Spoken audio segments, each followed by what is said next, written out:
Hi, everybody. David Noor. I want to welcome you to this month's webinar. Thank you for your patience. I am in an airport. If you see people walking behind me, if you can hopefully hear me live, I'm excited to share this month's content with you. We're live on Facebook, LinkedIn, YouTube, X, and my goal in this session is really share best practices, to really share insights in um, this idea of, and I keep seeing people do this, which is confuse the size of their network. I know a lot of people with really the value they create in talk about uh, the relationship you're missing in your misperception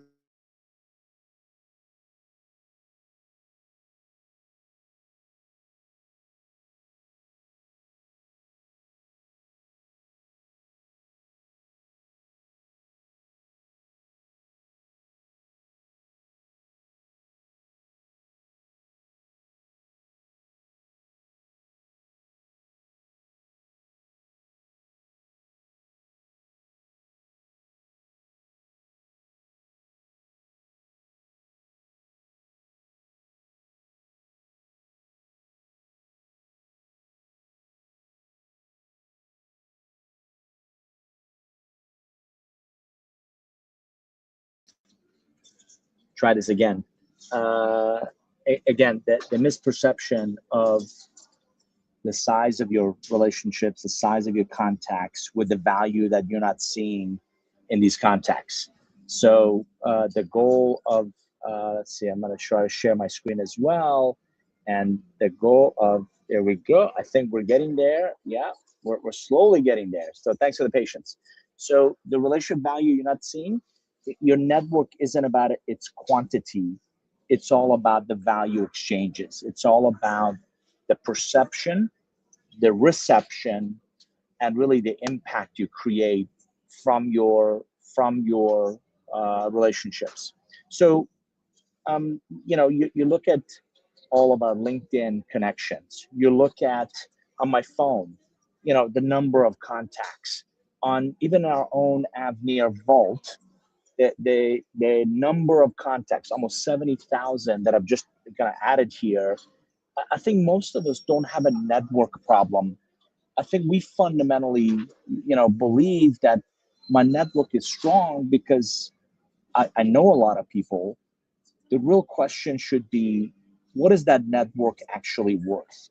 Uh, During a pandemic, right? If you didn't have someone's cell number, you realistically weren't going to get in touch with them because, as you remember, people were not going into the office, and barrage of emails continue to be out of control.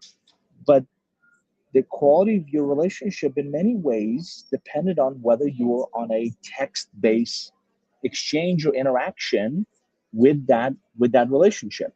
So it's not the size or the activity, but the value of the relationship that matters. And I want to change your mindset today in that thinking process. So the core misperception, as you can see, is that we're measuring the wrong things. So a lot of individuals, a lot of firms track number of contacts. How many did you upload in our CRM this week? Number of meetings. Hey, you're not having enough meetings. Now, don't misconstrue my comment. You have to do the right things to get to the results you're after. But number of events is not measuring the relationship strength. Number of meetings is not measuring the relevance of those relationships, and the number of contacts. It's not really highlighting any value exchange. So activity may be very visible, but the value is not. And that's what a lot of people kind of confuse in the process. So the real constraint is not that you're not relationship poor, your relationship value blind. And I think that's true for most of us. The issue isn't the lack of relationships, it's the inability to see their value, really access their potential, really prioritize their importance, because not all relationships are created equal. So you cannot optimize what you cannot quantify. It's real. I learned years ago in engineering school. It is really difficult to improve something you don't measure, and most people don't have their finger on the pulse of their relationship health, depth, and relevance. And it's really difficult to improve on that if you don't get a baseline of where you are today. And that's a lot of what we're going to talk about is where are the constraints, where are the bottlenecks in your relationships. So relationship value gets lost in really three silent failure points, right? One, missing relationship knowledge. If you don't have insights into that individual's, and I'm going to talk more about this in a minute, their priorities, the pressures they're under, what is it that they value, you're going to have a really hard time aligning, number two, the value exchange. If you don't know what somebody values, you're throwing stuff up on a wall to see what sticks. And that's just a wasted cycles in kind of what they need and the value they're going to perceive in working with you. Which leads to number three, you're also investing time, effort, resources, time. I'm going to talk again more about this in a second, being your biggest enemy on the wrong relationships, not the wrong people, good intentions, wrong relationships, irrelevant relationships, not prioritized, or they don't see you of equal value. The problem is, the challenge is, a lot of these things don't show up in your CRM, but they do show up in your results. So I often coach, if you've heard me speak, if you've been in one of my sessions, I often talk a lot about don't confuse vibration with forward motion. You're spending a lot of time, effort, activity, resources on people. How's that working out? Or is it really moving you forward towards your goals, the outcomes you're after from a lot of these relationships? Again, as a reminder, we're talking about the value you're not seeing in your contacts, in your relationships. And we are live on LinkedIn, on Facebook, on YouTube, on X. I would encourage you to jump in with your comments, with your questions as I go through the session, and anything that may really stand out for you. So in the relationship economics book, I wrote about this idea of a relationship currency exchange. And you have to start seeing relationships as an economic system. It is fundamentally the enabler of the favor economy.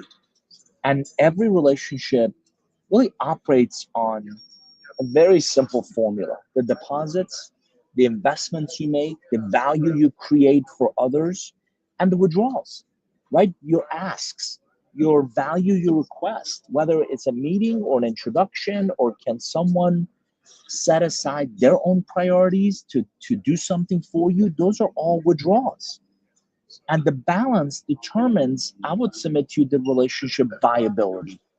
Is this relationship viable? Is this relationship proactive? Is this relationship top of mind? Is this relationship, you know, they see value, they prioritize you. Friends don't ghost friends. And if people you're trying to work with, if people you're trying to help have joined the witness protection program and they're nowhere to be found, it's really difficult to work with these people.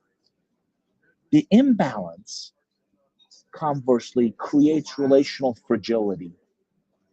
Your relationship is highly fragile if all you're doing is you're asking for help, if you're asking for favors, if you're asking other people for things, and you're not investing, you're not depositing enough in these relationships. So again, in the book, in my training, in my coaching, I talk about this intelligent relationship management process where on the right hand side you start with the end in mind. Pivotal context are all about who do you need. Relationship bank is all about who do you know. And the entire process is predicated on these deposits, these investments you're willing to make, you're able to make. And these deposits, these investments are not you checking in. So what real relationships are not is you quote unquote staying in touch or you generic outreach. Hey, I just wanted to call and say hello. Okay, great. Then what? You said hello. What have you been up to? What's going on with you? This isn't some buddy you're trying to go play poker with or go to a sporting event. This is ideally a strategic relationship, a valuable relationship. I'm not taking anything away from friendships and sporting events. That's not it. When we're talking about deposits, what there are unique insights. I read this and it made me think of you. I've been working on this and I thought of you. It's valuable access. Let me introduce you to someone. I met someone that I thought would be really valuable to you. It's warm, credible, relevant introductions, right? It's ensuring that you accelerate other people reaching their goals. So they have to be meaningful to the recipient, not just convenient for you, not just frictionless for you. Oh, that was easy. I just tossed that over the wall. And it was thoughtless at best, annoying, and of little value at worst. And that's what a lot of people are doing is there's a disconnect between what you think is valuable and what the recipient believes is valuable. If nobody else says this to you, you need to hear this. More of your relationships, most of your relationships don't need more information. They're drowning in information. You know what they need? They need insights. They need problem solved. They need things taken off their plates, not added to their plates. So now the next one is your relationship bank. It's people you already know. So if you're going to make withdrawals, right, most professionals ask way too early. I am on a call. I kid you not. You really cannot make this stuff up. Yesterday, with a senior executive who's in transition, he keeps talking about strategic relationship roles where he can add great value. Painful to talk to. I felt like I'm dragging a conversation out of this guy and I'm trying to help him. And by the way, our first difficult to reach, difficult to schedule an introductory visit with because he's in transition. And yet in our first meeting, he's asking me to introduce him to relationships I've built 20 years to develop. I came this close to saying, are you kidding me? I don't know you, not sure I like you. I sure as hell don't trust you. And you want me to walk you into relationships, senior executive relationships I've spent decades building? What are you smoking? So if you ask for a meeting, if you're requesting an introduction, if you're pursuing opportunities, it better be earned because way too many people ask for that withdrawal before they ever invest. Without sufficient deposits, withdrawals create friction. I have little interest in interacting with this executive from yesterday again. It dilutes trust. It screams. People who do this scream, you don't get it. You don't understand that relationships are about investment. You don't understand that relationships are a favor economy. And I'm not trying to teach you to keep score or tit for tat, but it screams amateur hour, or you're socially inept, you're relationally inept if you ask someone you just met for an introduction without investing in them, without adding value to their lives. It also lowers the responsiveness or prioritization. Last 3 times we've interacted, you've asked for something without making any investment in our relationship. What makes me want to schedule the next meeting with you? This is the tough love that we need to share with more people who ask for things they haven't earned to do so. They haven't earned the right to do so. So start by making deposits, start by making investments in relationships that are important to you. And none of us can make all these investments blindly. But if you prioritize people who are critical to your success and really focus on fewer, but building deeper, more meaningful, more impactful relationships, this idea of investments and deposits and withdrawals becomes a heck of a lot easier. None of us, those are who are married or have a significant other. We didn't propose to our significant other on the first date. So what makes you think it's appropriate or relationally mature enough to ask for introductions or a meeting in that first conversation? Instead, understand my pressures, my priorities, and what I value, and focus on addressing those. You do that, and now you have my attention. You do that, and now you become a priority in my world. You don't do that, and it's going to be a very short lived conversation. So look at the misalignment in practice. The hidden disconnect, as I said, you believe you're adding value. The recipient doesn't because it wasn't timely. You replied to something I needed 6 months ago, or I needed a year. Where the hell were you a year ago when I needed that help? So if it's not timely, the value of it, we actually are in the platform working on a mathematical model and a data model, and as such, an AI model from Magellan to calculate that window and the diminishing value of the investment you make as that window closes. If your value add is not relevant, people toss introductions over the wall all the time. It is not relevant. You're wasting my time. And my time is what I have the least of. And if it wasn't differentiated, if it's generic, I kid you not, I get an email in 2026. I get an email, dear Damon. I replied back to the person who sent it, who's Damon? Oops, sorry. You know what that screamed? Cut and paste. You know what that screamed? I'm clearly not a priority to this person, right? That they want to do. Again, we're all human, we're all fallible. Don't misconstrue my comment. I'm advocating that if the relationship's important enough, make sure your value add is differentiated enough.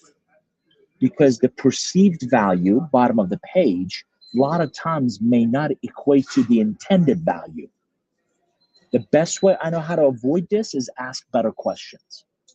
Ask better questions from people you meet with, people that are important to you. This morning at breakfast, with an executive I genuinely like, I like working with, I genuinely like him as a person. Tell me how I can help you. Tell me how I can support you. Tell me what you're struggling with. Forget about me and what I do for a second. Tell me how I can be of value to you. I'm amazed of how many people don't ask that question and just toss introductions over the wall. So again, in the book, I wrote about this value pyramid, which is all our relationships are created at different levels. And what I want you to really think about is this idea of a multiplier effect.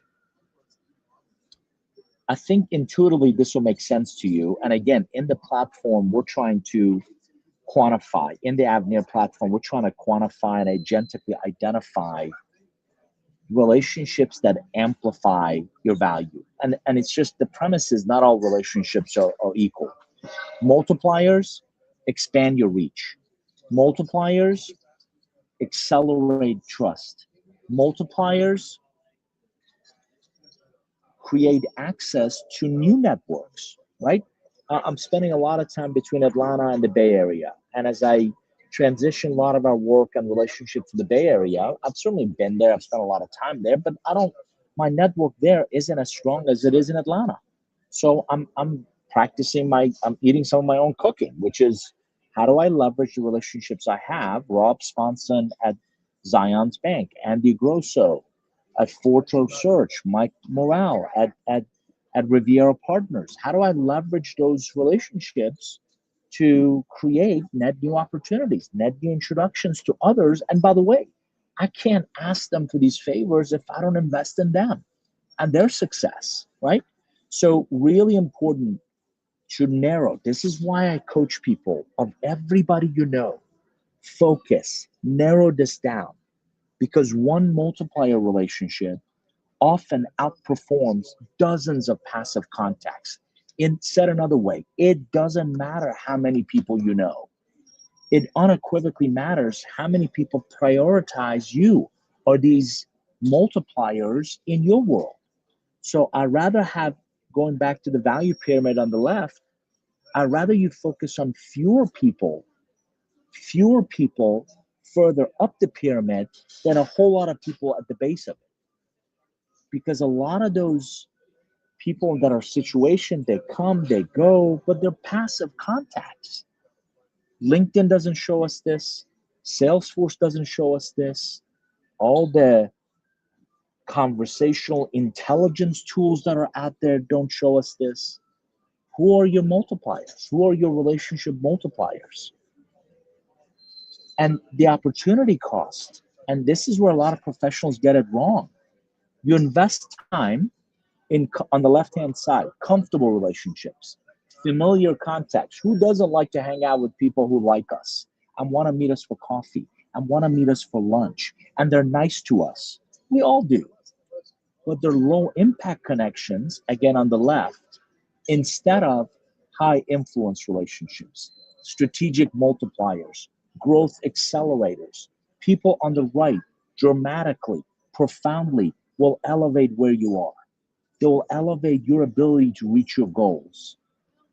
So you can keep hanging out with people on the left, but as I do deal reviews, as I sit on quarterly business reviews, as I coach people, I'm asking questions about the people on the right.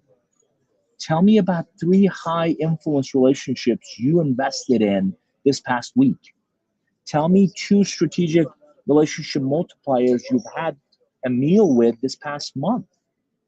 If you can't identify these people, again, you're confusing vibration, you're confusing busy work with really forward motion, with momentum, with am I moving the needle in key areas of what I'm trying to do.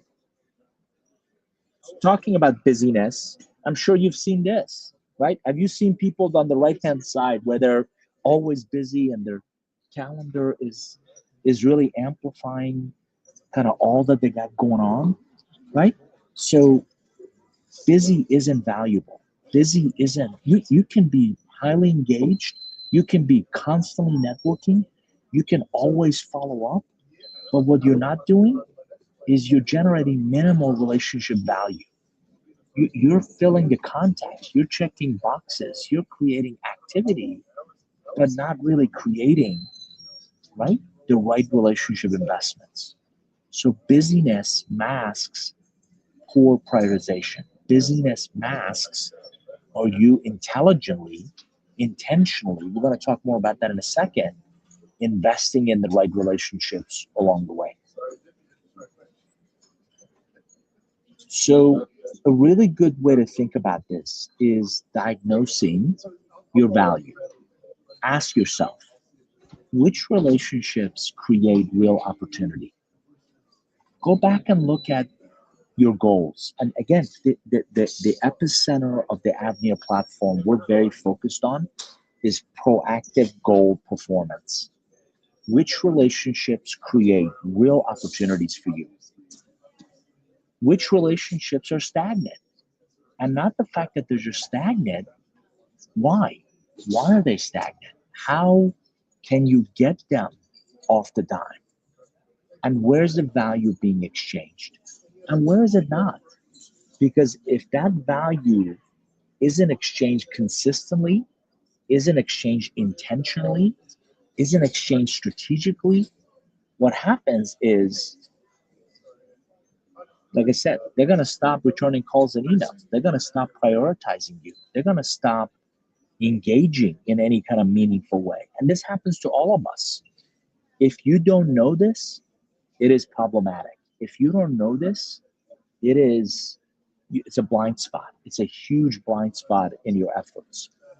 So mapping relationship value and evaluating your top relationships, for each of your top relationships, you should be asking, what value have I deposited? Effort, support, expertise, resources, introductions, insights, foresights. How am I investing in these relationships? What value have I withdrawn? Benefits, resources, access, information, or insights from them? And then is that leading to value that exists but is not realized? Future growth opportunities. This is rarely done systematically or consistently. As again, I talk to people, as I coach people, as I'm asking these questions, they don't have answers, or they don't have good enough answers in evaluating for each of their top contacts these fairly or seemingly straightforward questions. So the hidden relationship assets, the value that is hiding in plain sight, are dormant relationships. I again, a pro tip for you: every month, every at least a couple months, I go back in my calendar. I go back to emails and I look at, who did I meet? Who did I engage? Who did I have that really good meeting with that life and busyness and competing priorities get in the way and we don't get a chance to follow up with? So those are dormant relationships. Under leveraged connections, many of us have them, we just don't leverage them in a meaningful way. And then unrecognized multipliers. So it goes back to, I think people have this shotgun approach, or this let me cast as wide of a net as possible approach, versus the very focused, the sniper, the very surgical. I'm gonna pick that this week. I'm really gonna focus on 3 to 5 relationships as my top contacts and ensure, again, I understand their priorities, their pressures, their value, and I'm gonna invest in those, because these 3 relationship buckets are unrealized economic potential. They're unrealized revenues, they're unrealized opportunities, they're unrealized ways for you to accelerate getting to your goals. The value gap, where the relationships break down: low deposits, few deposits, high withdrawals. You're asking a lot more often than you're investing. You're asking a lot more often than you're giving. There's no intentional cadence. We call it touch cadence. At a minimum, is it a once a week, once a month, once a quarter, twice a month? Should you be touching base with your more valuable relationships? And it's not, again, it's not just, hey, it's really, I read this, I saw this, it made me think of you. I'm going to be in your town. I would love to meet you and reconnect and get caught up on both sides. And if they're not strategically aligned, that's where your relationship growth stalls. That's where your relationships, again, you know a lot of contacts, but are you really moving them forward in any kind of meaningful way? So how do you become relationship rich? I'm often asked, how do I get better at this? It's not about more contacts. This is not about LinkedIn Sales Navigator or Zoom Info or Apollo feeding you another 100 names. It might as well be the old telephone book white pages. It's all about more relevant relationships, stronger value exchange, higher level of intentionality and consistency. And I have to tell you, the relationship rich professionals and their teams that I've met over 2 decades are intentional, are fundamentally intentional about the relationships they choose to invest in. Let me say it again. The relationship rich professionals and teams that I've met, that I've worked with over the years, this is now going on 2.5 decades, are very intentional about the relationships they choose to invest in. So if you want a way to prioritize those contacts, focus where value compounds. I like to prioritize relationships based on their influence, based on their alignment, based on their growth potential, based on the multiplier effect. And again, not just people that are familiar, not just people that are convenient, because that might take a low effort or that might be an easy pick fruit, but it's not going to create the growth. It's not going to create the upside. It's not going to create the value that you're after. Look at the top half of this page versus the bottom. Look at your goals. Look at individuals that are relevant to that goal. Again, we're trying to amplify this in the platform. And really, from that audit, from that prioritization, you ideally build a value exchange before engaging. I said this earlier. Ask what matters to them right now. That's their priorities. What matters to them right now should help you identify their priorities. How can I be uniquely helpful? That is relieving the pressure valve that they're under. How do I become uniquely valuable? And what insight or access can I provide? What is it that they would value? So you've got to design the value. Don't assume it. When you assume it, you're tossing things over the wall. When you design it, you're much more intentional. You're much more unique in your approach. And that's what's going to set you apart from your competitive peers. So the relationship investments that you make, what I've found over the years, compound. Again, each meaningful interaction on the left-hand side builds trust. Hey, Noor gets me. Noor sees value in what I bring. It creates relevance. It creates reciprocity. People feel obligated. You add value, they'll feel obligated to help you in return. And over time, this creates access. People pick up your call. People return your call. People prioritize returning your call. It creates stronger positioning. So your name, your brand, your company's brand gets elevated. And it leads to higher conversations. It leads to, in the next month, we're going to talk about deals that are won before the RFP comes out. You have those higher conversations, higher value added conversations now, all of which then leads to, again, your proactive goal performance. If you don't do this, what happens is relationships decay.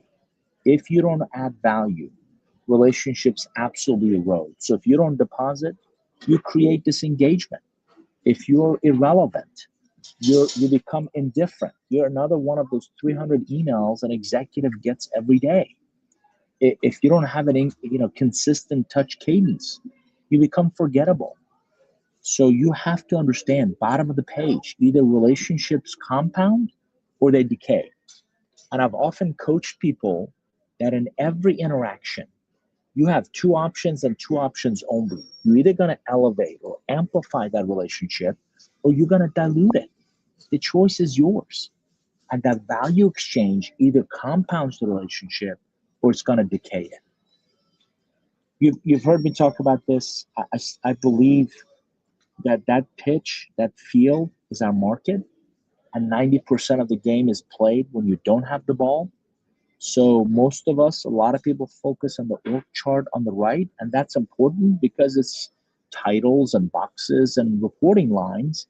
But I would submit that the influence chart on the left, profoundly more valuable because it's built on trust and expertise and relationships and credibility and those trusted operators that perform very consistently, and those experts that are shaping the ideas in your client relationships. So this is fundamentally about a mindset shift. If you believe in this idea of the favor economy, if you believe this notion of a relationship deposit versus a withdrawal, You got to shift your thinking from your network size to relationship value. Stop asking how many people do I or we know. It doesn't matter. What matters, you start asking what real, what material value are we creating and where? Because if we do that consistently, if we do that intentionally, you'll see unbelievable results.